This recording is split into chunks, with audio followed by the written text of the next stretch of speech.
Hey guys, welcome to episode 2 of Give and Take with Tay, where we will be exploring the masculine side of things. Guys, this is Arj. Arj and I first met you at Fresh to start off with, but there's something that's very special that I think I should congratulate you on with your new job. Yeah, so I'm the new head journo at the Adelaide Herald News. Amazing! Woohoo! Oh my god! And so, what's that like?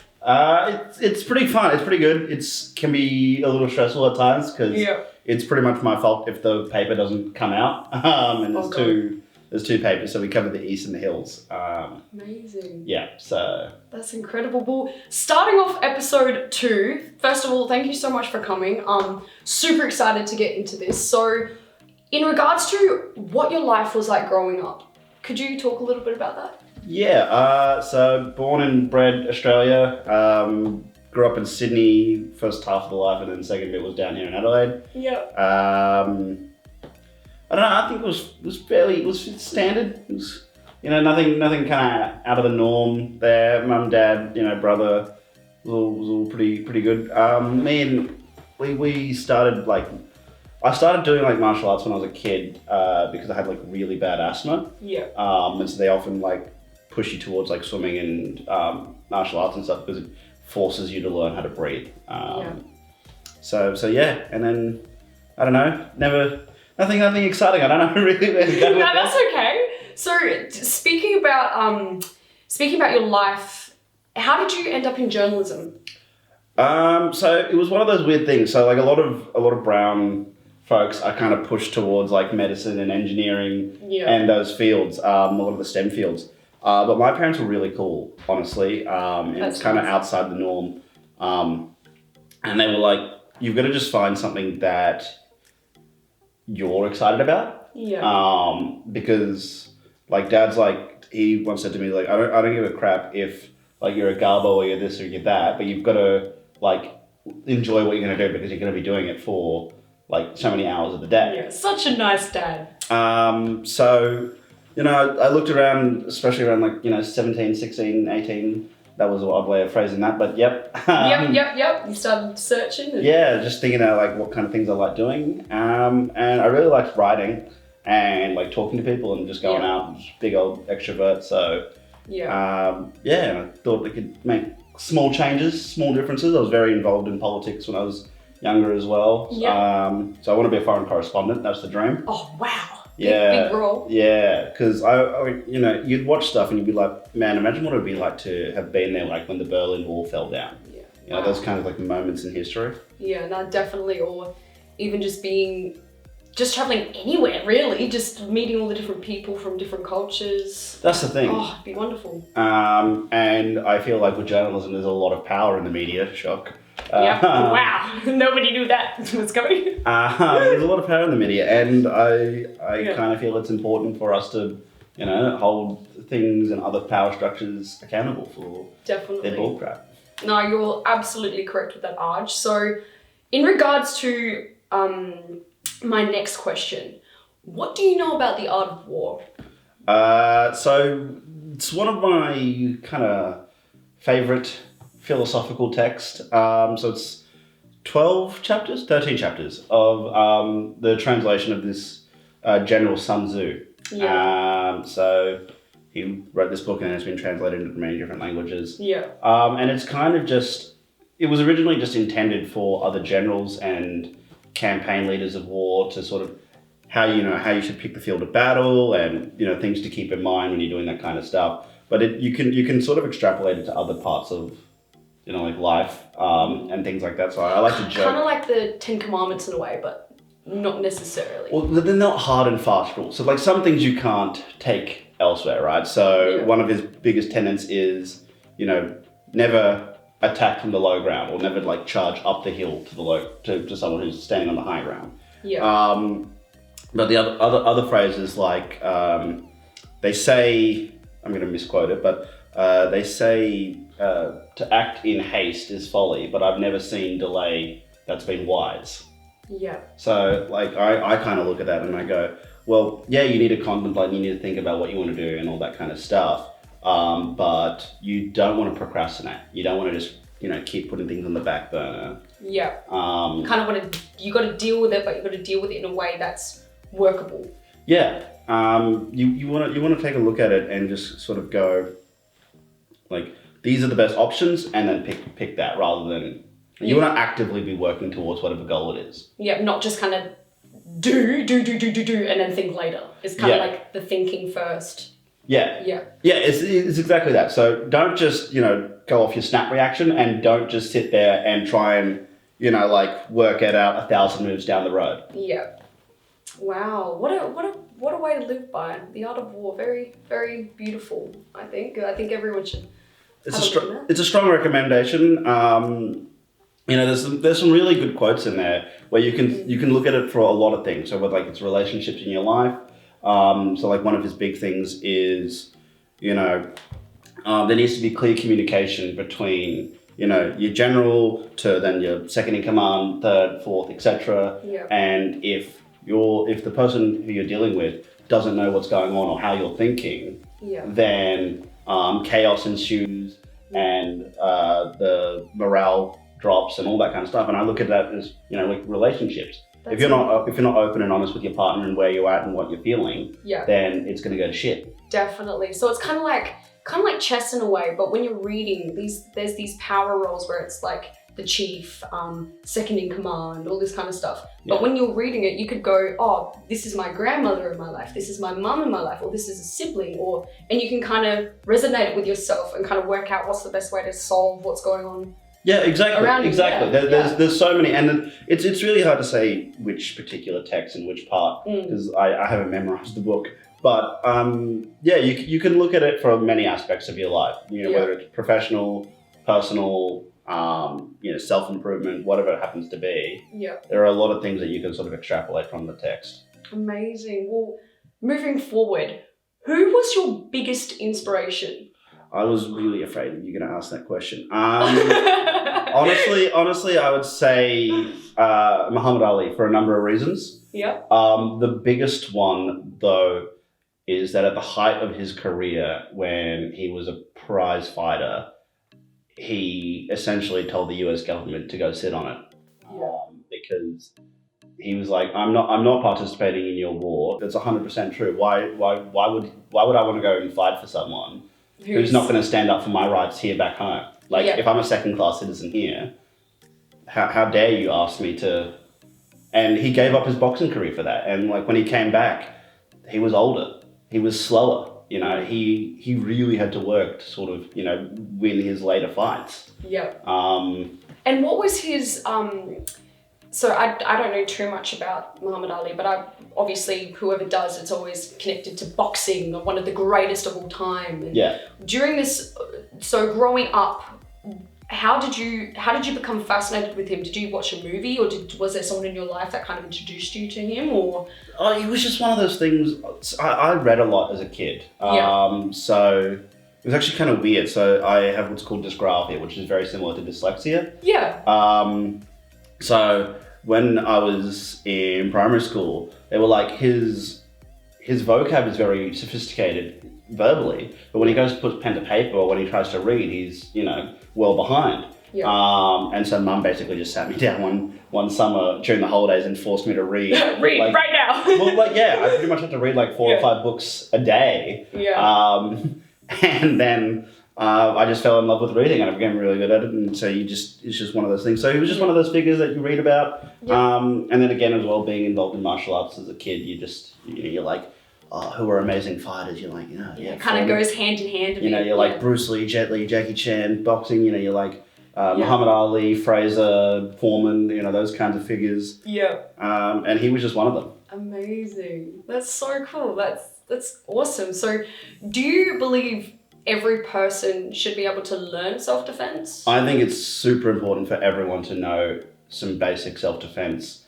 I remember growing up, at each school that I went to, with guys, especially back then, now it's changed completely, but bullying amongst guys used to be very direct. Yeah. So if it was verbal, they came right out to your face and they were calling you a name. Yeah. And not that it aligns with what school policy was or is, but I always felt that exacerbating the situation was the best way to go about it in terms of escalation. So like they called your name, you called them name back, and you can't back down, because as soon as you took a back step, that's when they're like, all right, cool, this guy can be, he finds that hurtful or whatever. And they just kind of pick on you more in a sense. It feels it. They're looking for a victim. So if you act like a victim, then they'll treat you like a victim. So at every school that I went to, they would start and then they would leave me alone because I chose to back them. So if it was verbal, I gave back verbal. If it was physical, I went. I remember, I think one of my first days at school in Sydney, there was this like 12-year-old kid and he was giving crap to everyone. And I was very short as a kid. Actually, like well into my late teens, like 16. I think most, like growing up in school, I think most girls shoot up quicker before the boys do anyway. And then high school, you start seeing boys. Well, I was 5 foot until I was 16. Wow. Yeah, that was not great. Well, you gotta be that height to be the best fighter. So I remember, there was like this 12-year-old kid and he called me a short ass or something like that. Yeah. My first reaction was like, all right, cool, punch him. Oh, wow. Yeah, I got absolutely rolled because he was 12. Yeah. But other kids were like, all right, don't start a fight with him because with very little provocation, he's gonna go full tilt. So leading back again, so back to the self-defense. Yeah. You think it's important? Oh, 100%. Because in an emergency situation, in a panic, in the street, there's no time. Things happen unbelievably quickly. Yeah. So, when it comes to male-on-male violence, all you need is a couple of seconds of a buffer and the bouncer might be able to intervene at the pub. Yeah. Just being able to put that little bit of distance between yourself can help. And the same with, when it comes to male on female violence, oftentimes they're looking for speed when it comes to, any sort of assault. Yeah. Right? And a 5-10 second delay can be enough to save your life. Just enough for them to go, okay, this person's fighting back, and then they'll run away. It's happened a number of times. I mean, obviously it's not foolproof, but it's that little bit. Because there's nothing, like the police can't get there immediately. Yeah. Like it takes them a while. You call 000, then they're like, state, who do you need? Yeah, it's a long process, and especially if someone's trying to, you never know. It's a bit hard being on the phone. Well, like if someone was to break in now, it's just us here, right? Yeah. And it would take the police at least 15 minutes. Yeah.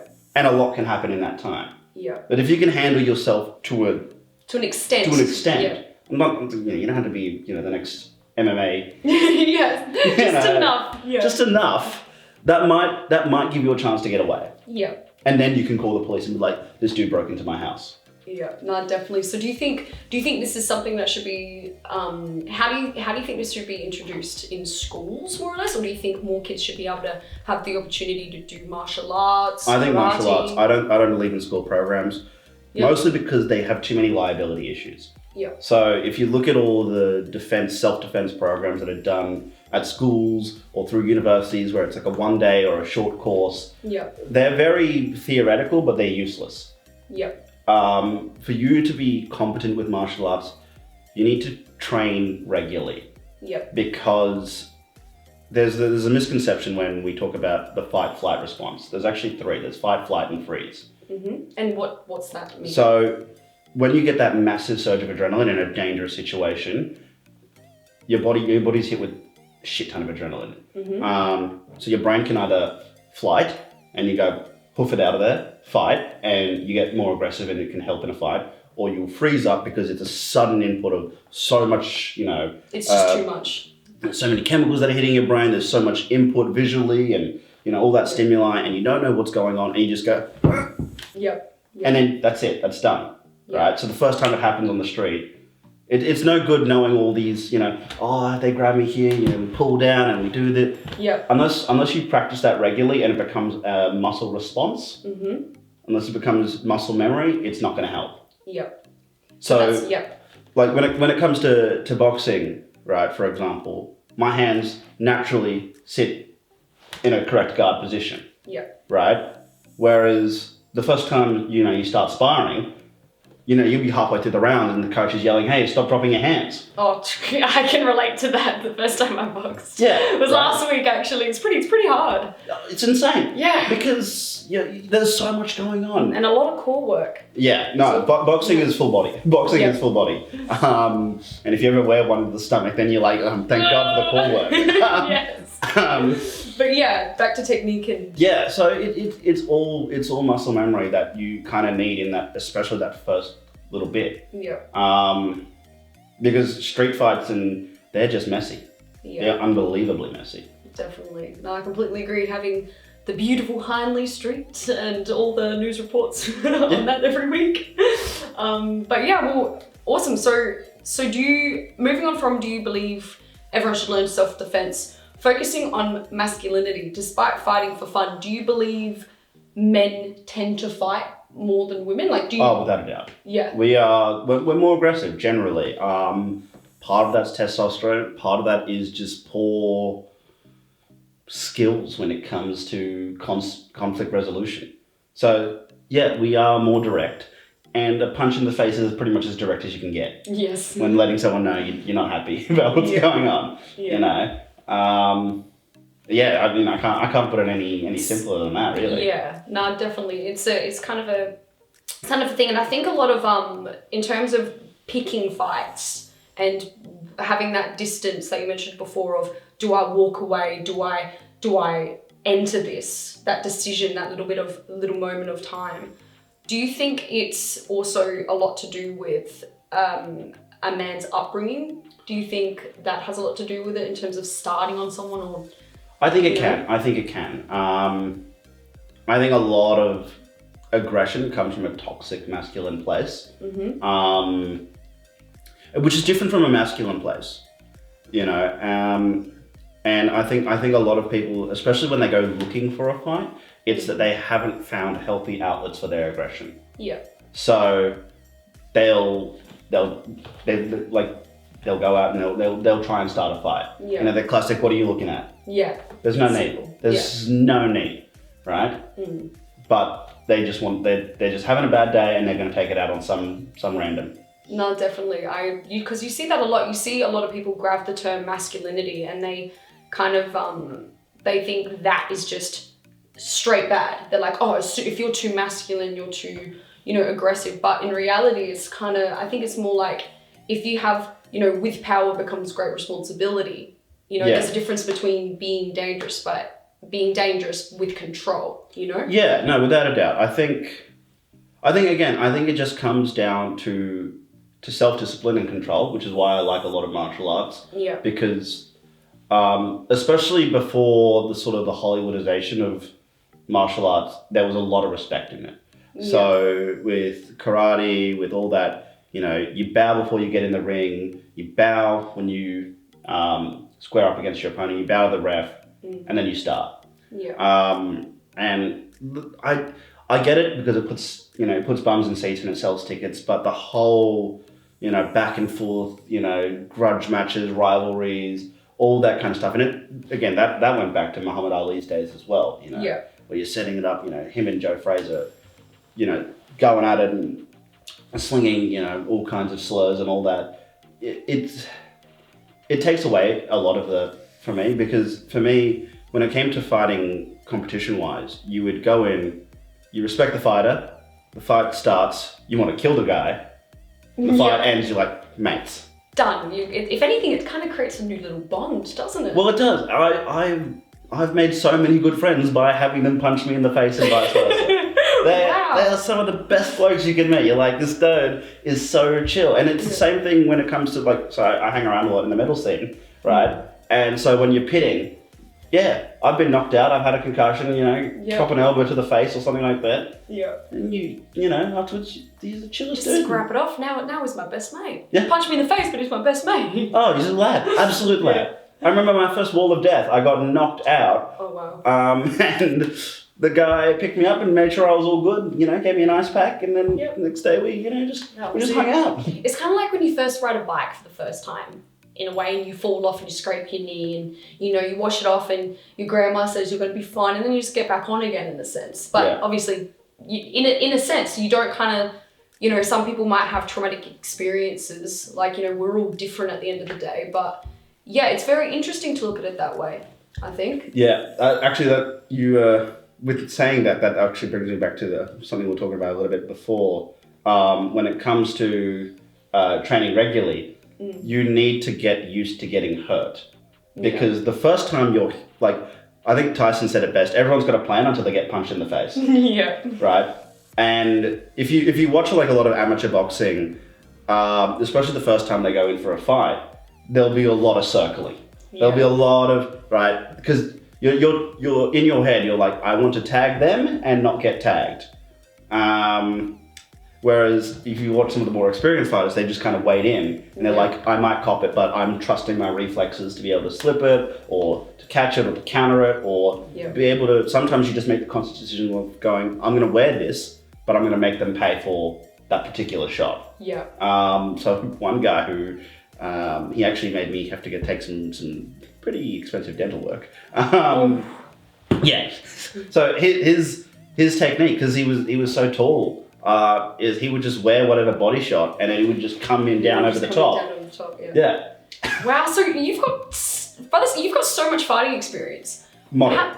Not really? Oh, well, I mean, like, karate for like 10 years or so. Boxing I did intensively for 3 and then I had to stop. Yeah, but wow, so at least 13 years worth of... Yeah, you know, but it's relative. Oh, okay. Other martial artists have been, you know, 40 years plus. So. 40 years plus. Wow, that's amazing. Like I've never done this stuff myself. I was kind of more like netball sport, you know, but I guess in the masculine world, it's really cool because it kind of teaches you so much more. I think there's so much more that meets the eye when you first start talking about fighting. Yeah. You know, it's not, I think it's kind of like, it kind of gets chucked in a box sometimes with wrong, you know, bad, good. But in reality, I think it should be separate and just taught properly. You know, education is everything.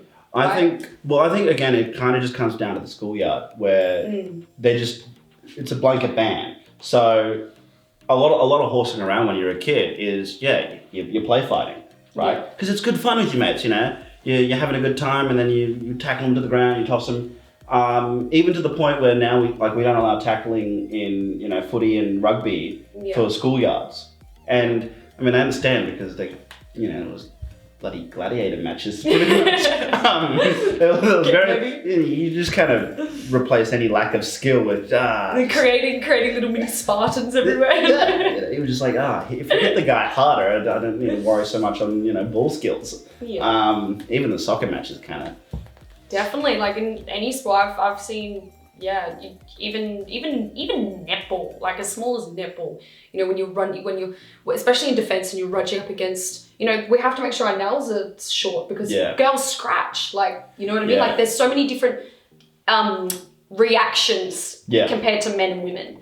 You know, we've got hair, you know, it's just different. So to be able to jump into the masculine world of things and to see it, how it works, it makes sense. It's kind of like good to know, you know? Because I think knowing is the split difference between, because if you were educated and you're out in that situation where you're in a fight or you know something's going to happen, and if you weren't educated about it, you know, you might be very confident at the time and you could hit someone in that wrong spot because you just didn't know. Yeah. And that's it. And I think that's a lot of the people who have been charged with manslaughter. It's often that it's just pretty much a bad shot to someone's head that they haven't controlled, and the judge has gone, no, that's it. Yeah, pretty much. Yeah. There was a case recently where a guy was drunk. He had taken like 6 MDMA tabs. Yeah. He's gone out looking for a fight, and he's got in a fight with these guys on Hindley Street. And in the fight, the one who went looking for a fight got kicked in the head whilst he was getting up from the ground. Yeah. Right. And the judge has said, okay, you're defending yourself, and it's understandable that you're in a fight for your life. But whilst he's on the ground and getting up, he's not a threat to you. You can run away in that particular instance, and that kick to the head was excessive. Yeah. And the guy who got kicked in the head, he had to relearn how to walk. He was on life support for a couple of days. Yeah. It can be very, very dangerous. Personally, I think you know, if you're drunk and high, you get what's coming to you. But that's yeah, it's a whole other kettle of fish, isn't it? Yeah. Yeah. So yeah, just that split of knowing. I think knowing when, being conscious to it is another thing, you know, because if you're not doing any subconscious work at all and you're just, you just kind of like not deal with certain things, it's just, you kind of fall victim to yourself, and then you're like, you just do it, you just do. And like you said at the very beginning, there's no thinking, or there's that whole art of war thing again, of why it's so important to be able to, you know. Well, exactly. And you kind of don't want your rushed shot to be your first shot. Yeah. You want to have that second breath. So, if you look at a lot of like fights on the internet where, even for example, that case just last year where the girl was attacked in the Macca's parking lot, a lot of the shots, as someone who's, you know, into the martial arts, you're like, there's a lot of flailing going on. There's a lot of wild shots. There's a lot of poor technique. It's just all coming from a hateful place, isn't it? It's just... Well, really... I mean, that's just people being shits, to be honest. But, like, you know, if you were trying to defend yourself, I mean, there's only so much you can do in a group situation. But, you know, flailing and all that kind of stuff, it just kind of... It's just that lack of experience and that lack of knowledge and practice. Yeah, definitely. Well, on a psychological level, do you feel masculine norms are criticised in today's society? I think they are. Some of it's good, some of it's bad. So there is a lot of shit that men need to be called up on because we've gotten away for it for the last lifetime of human history. But there is some other stuff where it's like there's nothing actually that wrong about like a lot of the things. So I would say that there is a lot of things that I'm quite masculine about, like, you know, I like motorcycles and cars and heavy metal music and blood sports in general, and you know, like it still blows my mind when I meet, you know, people my age and they go, oh yeah, I've never broken a bone, and I'm like, how is that possible? Well, I'm one of them. Yeah, so... see, like my brain goes, you know, how did that happen? Just from me, I guess, going down the slide correctly. Yeah. I don't know. I've never been in this. Like you know, a lot of thrill-seeking behavior is male-seeking behavior. Is why our insurance gets jacked up because. You know. Like, wow, I didn't think of it that way. Wow. Oh yeah, okay. Yeah, our insurance premiums are generally high because men generally seek higher. Seek discomfort. Well, yeah, and I think part of that goes back to, you know, just basic evolution of like it was our thing to go out and hunt and etc. To provide for the family, you've got strength, you know, us women, we have children, so, you know, it's kind of differences there as well. So. Plus, peeing standing up is pretty fucking baller. I'll be honest. I can't relate to that. Yeah, no, especially on a camping trip, you're just like, this is excellent. This is very convenient. This is the life. This is so much, you know. Yeah, so going back to those masculine norms, what is it you think is the good and the bad? I think it's good to be protective. So like I've always said, it's a big thing where you not only look after yourself, but you look after your mates. And I like to make sure that they get home safe. Yeah. Right? That's fine. But you don't want to be controlling either. You don't want to be like, no, that's it. Especially when it comes to your partner. Right? But the flip side of it as well can be, so like, there's that thing where we're meant to be the shoulder that someone comes to cry on rather than you being the one who's crying. Yeah. And I think that's a big problem when it comes to guys. And it's why when you look at like depression and things like that, we take our lives at 3 times the rate of women. Yeah. So 75% of all suicides are men. And it's not just because of depression. It's not that they've got a diagnosed mental health illness. Yeah. It's that they've bottled up 40, 50 years worth of, you know... resentment or just whatever. Just feelings. Just everything. Yeah. Everything. So being able to say, hey, I'm not having a good day today. Right? No, you're not meant to bring down the boys like that. Yeah. Right? The boys ask you, how you going? Yeah, everything's good, mate. Yeah. Right? We're all good. No worries. If you're stressed out, you know, you don't talk about it. You go home, you have a pint, have a beer. Yep. Crack a coldie. Crack a coldie. Sing a couple of tinnies and she'll be right. Yeah. Right? Yep. And you do that for the next 30 years, and all of a sudden you're wondering why, you're looking at the wall. Yeah. It's very interesting because it's like it's good to express your feelings, because even as a boy or a man or whatever stage you're at in life, it takes that one conversation to be able to, I feel nice now, and instead of bottling it up for months or years, or like you were saying. Well, I'll give you a personal example. So when I was, God, what year was this? I think 2016, right at the end of uni, first year uni, I should say. So I think just before my exams, like maybe 3 weeks before my exams, 3 very important people to me died in the space of 2 weeks. Oh my goodness. So one was a really good friend of mine from high school. One was an auntie of mine who lived in Victoria, and the other was my grandfather who lived back in Sri Lanka. Yeah. So my friend died. It's called SUDS. So it's sudden unexplained death syndrome. And basically it's just the adult version of SIDS. Yeah. So his heart stopped beating and the doctors have no idea why. There was no heart attack, there was no arrhythmia, it wasn't a brain aneurysm, it was just heart's not pumping blood, fucker's dead. Yep. That's it. And my auntie, I think it was a heart attack, and my grandfather, he broke his femur and then his health deteriorated a bit, he was old. And I remember when, it happened with my friend, again, I didn't want to, be the one crying. I wanted to be like... You wanted to be that guy, your friends come to you and you're like, yeah, dude. So at the funeral, I was trying my best not to cry. At my grandfather's funeral, I wasn't able to go, but I was, just don't even think about it. And it wasn't until I met, some really important people when I went overseas, and then also coming back, having good friends, a lot of whom did like psych. So, they got me in a sort of good place, and also just being able to express my feelings. Yeah. Massive shift. Yeah. And so now if I'm having a stressful day, just being able to openly admit it and say that makes a world of difference. Definitely, like not being able to just not say anything because you think it's being, the bigger man. Or being soft. You don't want to be soft. Yeah. But with soft, you can be both. You just balance. You definitely can, but as a dude, you don't want to be, especially when you're younger, especially then. Yeah.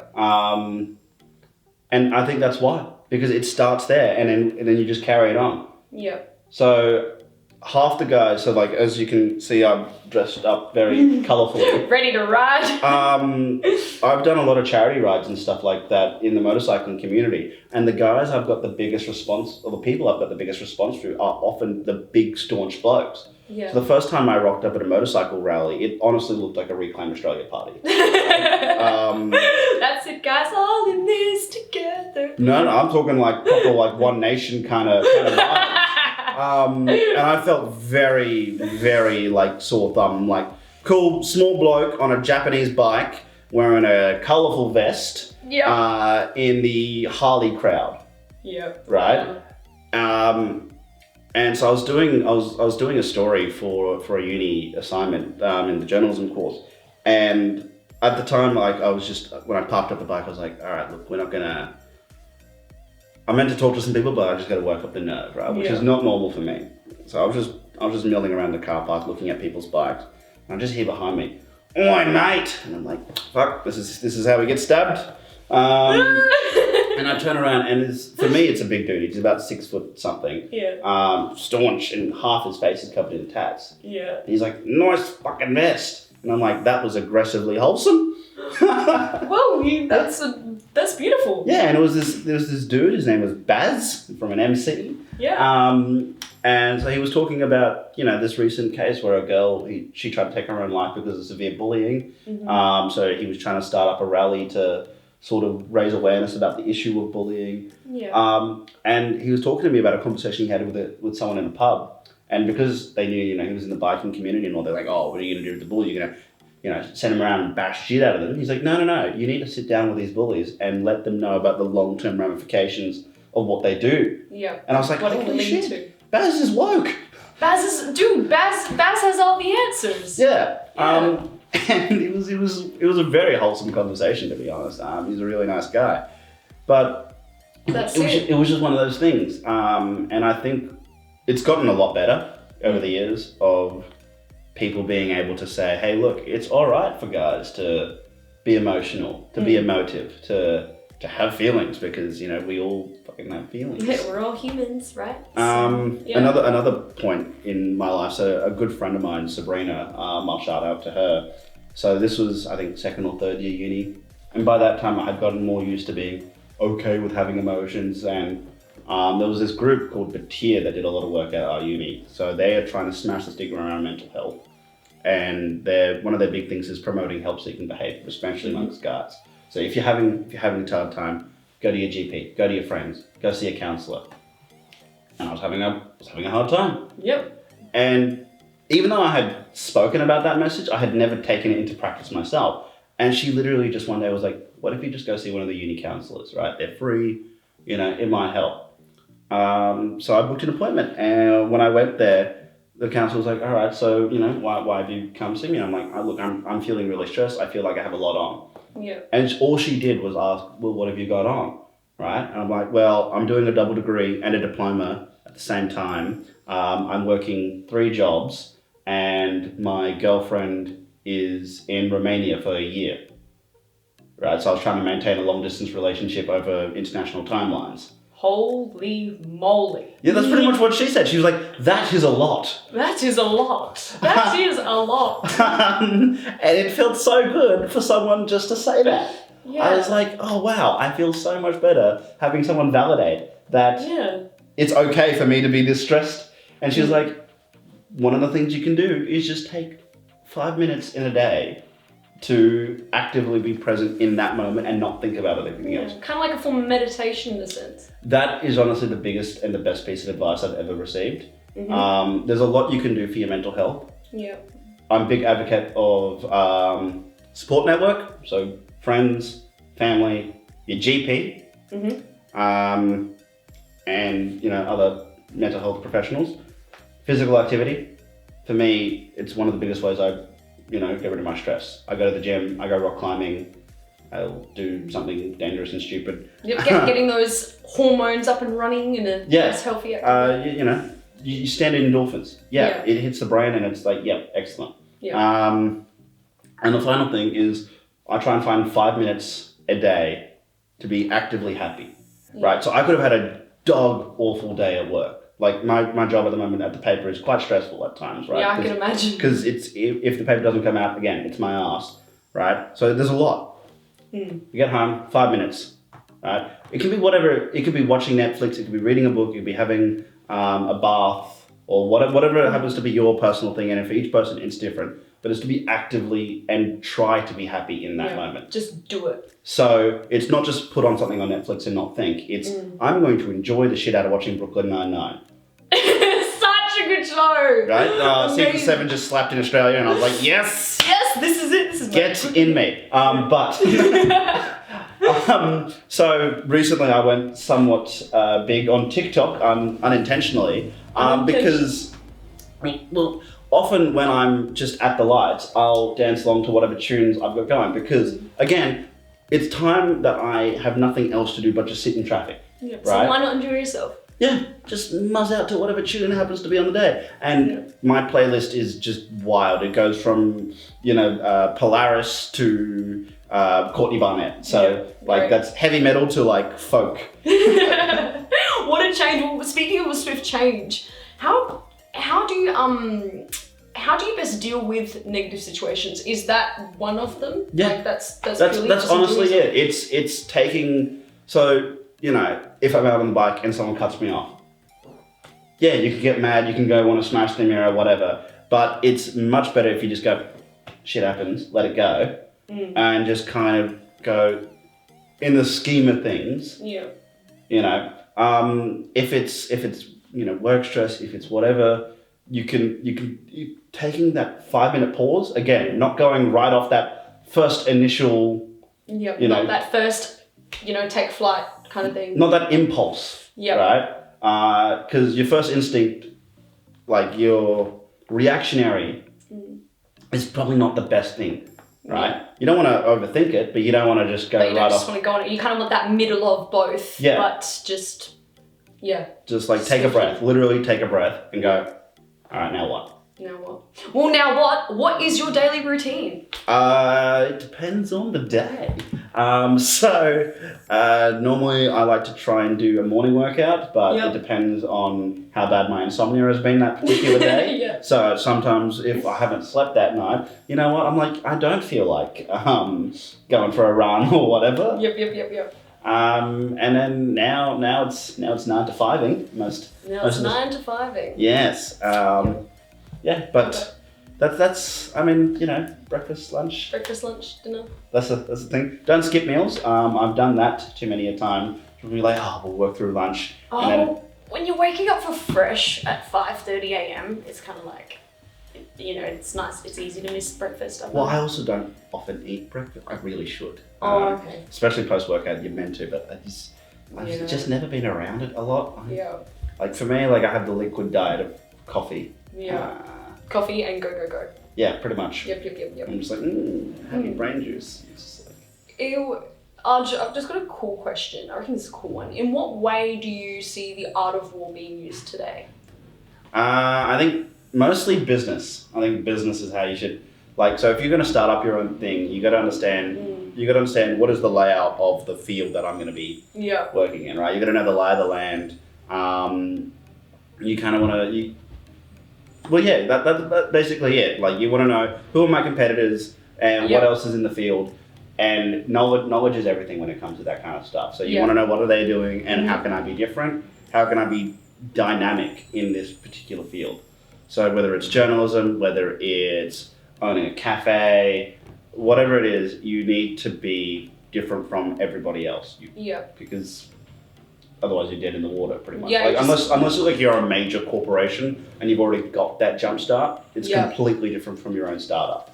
Yeah. So in a sense, what you're saying is the art of war can be used for successfully running and being your own entrepreneur in a sense. Yeah. Like despite it being a cafe or a library as long as you know your surroundings and taking that leap of knowledge, it is the best thing for your uniqueness. Well, like if, like say you're a cafe and you've got, like one of the biggest things like cafes did that I will frequent is if they've got like a swap and go kind of book thing, right? Because for me, coffee and reading just go together hand in hand. I'm just like, chef kiss. Yep, right? Amazing. Right? And if I can just grab a book and then leave a book, excellent, beautiful, right? Because you get in the habit, especially when you're an avid reader, of rereading the same thing because you're just like, I know this one tickles my brain in a good way. It's good to, practice what you preach. It's good to it's good to look at it again because you could pick up something that you didn't see before. Yeah, but at the same time, you don't want to get stuck in that well. So that's why I like,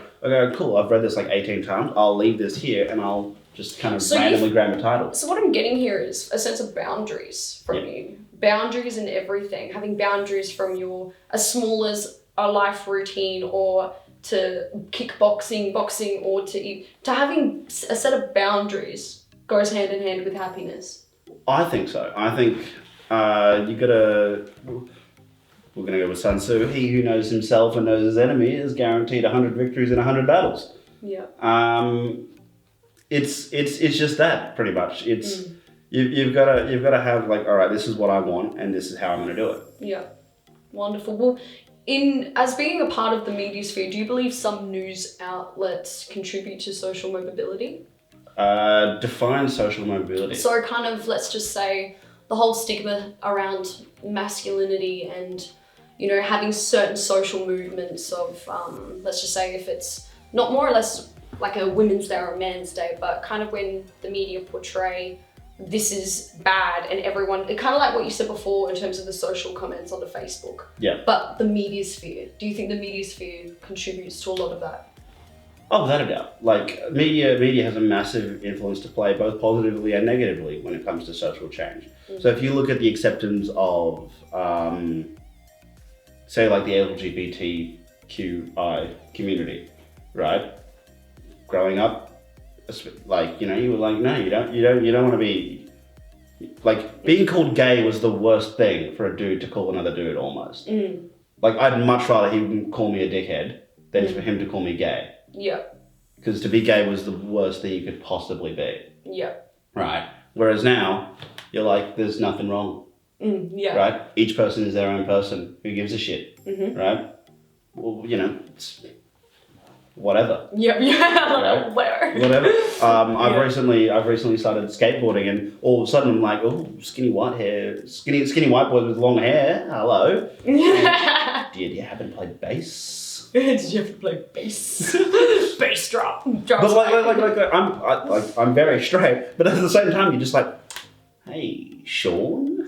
Yeah, you can pick things up. Yeah, so being a part of the media sphere, they typically do drive certain narratives. And do you think that contributes to a lot of the stress in certain aspects? It's less about stress, and it's more. I think it's fueled the extremes on both sides.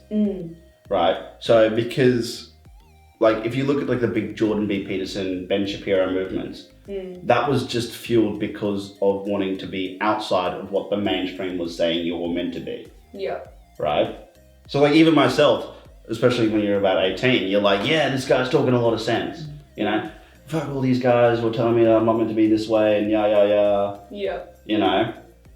And then, you know, you look at them and then they keep talking and you're like, oh, you've lost me. Well, that's what I mean. Well, that's why I love Jordan Peterson, because he not only explains things, like not only is he such a good public speaker, but he talks scientifically, touching basis of topics of philosophy to certain masculine versus feminine, and it's not done in a way where one side is wrong or right. It's done in a way where it's just, there's data, there's evidence, there's proof, and it's kind of easy to interpret. You know, it's kind of like, oh, okay, it makes sense to you. You take everything with a grain of salt kind of thing, and it makes you reevaluate and think. See, like when it comes to him, I say there's maybe like 15% where I'm like, yeah, I'm with you. And then after that, I'm like, you've lost me. Because you've gone too far on the other end. Like when he first started, he was against laws that forced him to identify by, or call people by the gender they identify by, right? And I understood that as in, it's not that he's against personally doing it, is he just doesn't like any laws that limit what you can and can't say, and having there be a legal repercussion for not adhering to that, right? So say you wanted to identify as a male, and I refused to, me facing a fine for that was something that he was against. Which on an ethics point, you can go, okay, I can see both sides of the coin there, right? But then he goes further, and as soon as he starts talking about lobsters, you're like, 12 rules of life, man. You don't like lobsters? Yeah, nah, look, I don't rate that. No, that's okay. We're switching it up. For those who are interested in picking up self-defense sports, what's your best advice on where to start? You got to think about what kind of situation you're doing it for. So if you're looking at sports, then you know whatever really kind of floats you. But if you're looking at like personal self-defense for like on the street, I highly recommend things like judo and jiu-jitsu. Ironically, they're two that I never got heavily into. Yeah. But that's where a lot of your fights will be in. It'll be in a very close quarter situation. Yeah. Muay Thai is good. Yep. Aerobically, it's intense. It's boxing, kickboxing, and then they decided to add elbows and knees to it, and they were just like, put your right arm in, put your right arm in. Pretty much. Everything. So it's very good aerobically, and also in terms of knowing how to use your entire body. Yeah.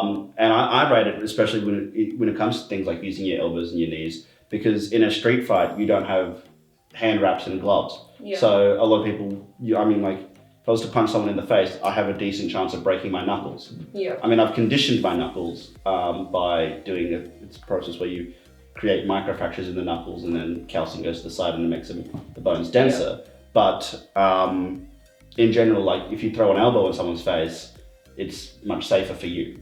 Yeah. And it's very effective. It's super effective. Super effective. Yeah. 110%. Yeah. Brain addiction. It's like using a water Pokemon against fire. It's just like, this guy's gonna win. Well, the big question, what does the modern day warrior look like in your eyes? I don't really know. I think it's a dude who's comfortable with himself, to be honest. Yeah. So he's comfortable with being whoever he is and whoever that happens to be. So you need to be able to say, yeah, this is who I am, and take it or leave it kind of vibes. So like if he's happy, he'll be happy. If he's not happy, he's okay with telling people he's not happy. I think that's what it should really look like, to be honest. Yeah, having that equal balance, both emotion and objective reality. Yeah. So having both subjective and objective truths. Exactly. Yeah. You can't be too prideful, because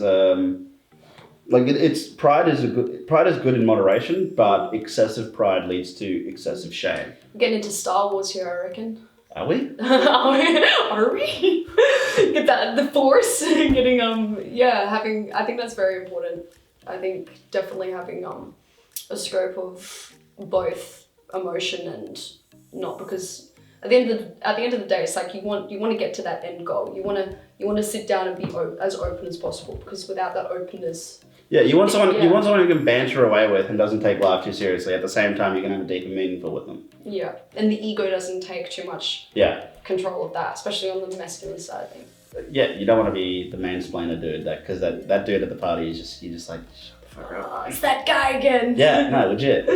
Yeah, well, awesome. Well, finally, wrapping up this episode, for men who are struggling at this moment of time, whatever it may be, what is your best advice to navigate mental health issues? GP, first protocol.